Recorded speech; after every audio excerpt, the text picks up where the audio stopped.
بسم اللہ الرحمن الرحیم۔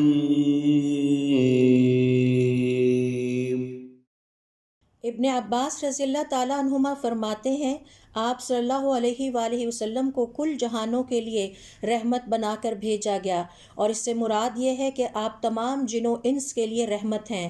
اور پھر فرمایا کل مخلوقات کے لیے رحمت کا باعث ہیں۔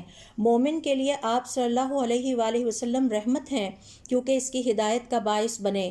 منافق کے لیے آپ صلی اللہ علیہ وآلہ وسلم رحمت ہیں کیونکہ وہ قتل نہ ہوا اور ہلاک نہ ہوا، اور کافر کے لیے رحمت کہ آپ صلی اللہ علیہ وآلہ وسلم کی موجودگی کی وجہ سے وہ اللہ کے عذاب سے بچ گیا۔ ایک اور روایت میں ہے کہ آپ صلی اللہ علیہ وآلہ وسلم نے حضرت جبرائیل علیہ السلام سے سوال کیا، کیا آپ کو بھی اس رحمت کا کچھ حصہ ملا؟ حضرت جبرائیل علیہ السلام نے جواب دیا، جی ہاں، آپ صلی اللہ علیہ وآلہ وسلم پر وحی نازل ہونے سے قبل میں خوف زدہ رہتا تھا کہ نہ جانے اللہ کے ہاں میرا کیا مقام اور مرتبہ ہے۔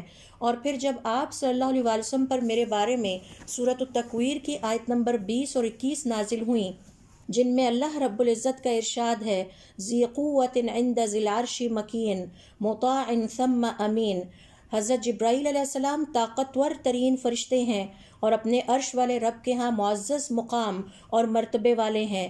ان کی ہدایات پر 7 آسمانوں میں پیروی کی جاتی ہے، انتہائی دیانتدار اور امین ہے۔